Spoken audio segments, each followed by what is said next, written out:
Neste sábado, 24 de janeiro, a Arena Barueri foi o palco de um dos maiores clássicos do futebol paulista. Palmeiras e São Paulo se enfrentaram pela quinta rodada do Campeonato Paulista, com a vitória do Palmeiras por 3-1. Mais do que um simples triunfo, essa vitória teve um sabor histórico e simbólico, pois não apenas consolidou a liderança provisória do time no campeonato, como também aprofundou a crise do São Paulo, que agora se encontra em uma situação delicada na tabela. A vitória do Palmeiras foi marcada pelos gols de Maurício, Flaco Lopes e Shelvin, enquanto o São Paulo viu Bobadilla marcar seu único gol na partida. Essa vitória do Palmeiras, além de mais uma vitória sobre o rival histórico, foi a segunda vez consecutiva em que o time do Verdão conseguiu um feito inédito: alcançar a marca de 10 jogos sem ser derrotado pelo São Paulo. Um tabu que vem desde 2023 e coloca o Palmeiras em uma posição ainda mais dominante na rivalidade. A história desse choque rei, portanto, traz um enredo de drama, vitória e crise. Acompanhe comigo todos os detalhes dessa grande partida que deixou muitos torcedores, e até jornalistas, comentando os rumos dos dois clubes. Para começar, vamos falar sobre a partida em si e como o Palmeiras se impôs desde o início. O primeiro tempo foi um show de emoções para quem acompanhava o clássico. O Palmeiras abriu o placar logo aos 7 minutos, quando Maurício,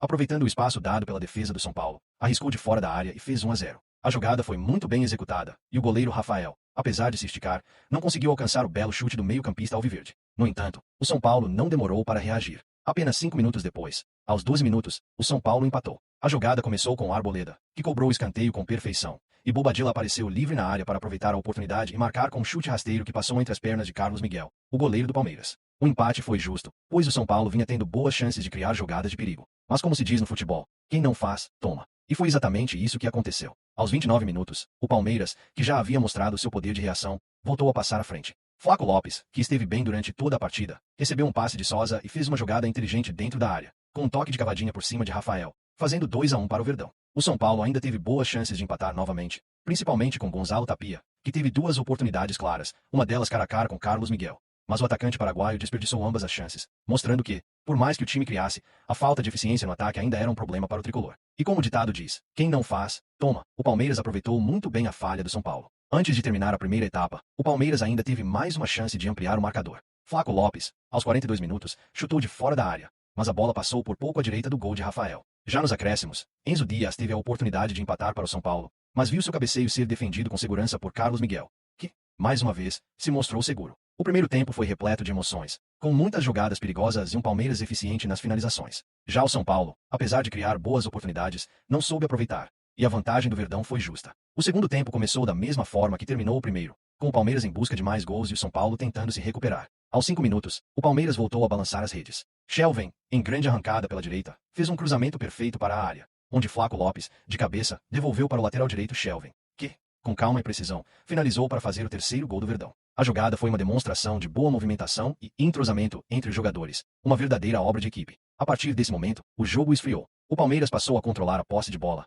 alternando entre manter o controle do jogo e lançar contra-ataques rápidos. O São Paulo, por outro lado, parecia perdido em campo, sem conseguir criar jogadas de perigo. O time de Crespo teve algumas investidas no ataque, mas elas foram ineficazes. Uma das poucas chances do São Paulo veio aos 35 minutos, quando Vitor Roque, que havia entrado no lugar de Flaco Lopes, acertou a trave em um chute da entrada da área. Essa foi uma das jogadas mais perigosas do São Paulo na segunda etapa, mas novamente o Palmeiras se mostrou sólido e seguro. Nos minutos finais, o São Paulo tentou uma blitz para pressionar o Palmeiras, mas as tentativas foram infrutíferas. O time de Crespo não conseguiu ameaçar Carlos Miguel de forma efetiva, e a defesa alviverde se manteve firme, fechando a partida com uma vitória tranquila por 3-1. O Palmeiras, com isso, se mantém firme na liderança do Paulistão, e o São Paulo, por outro lado, vê a crise se aprofundar. O tricolor ocupa a 14ª posição, com apenas 4 pontos, empatado com o Noroeste, o primeiro time na zona de rebaixamento. A situação está crítica para o São Paulo, e a pressão sobre o técnico Crespo aumenta a cada rodada. Com essa vitória, o Palmeiras igualou uma marca histórica. Este é o segundo choque rei consecutivo, em que o Palmeiras passa 10 jogos sem ser derrotado pelo São Paulo, um feito que não ocorria desde 2023. Esse tipo de tabu só aumenta o orgulho e a confiança do elenco alviverde, que se mostrou superior em campo durante toda a partida.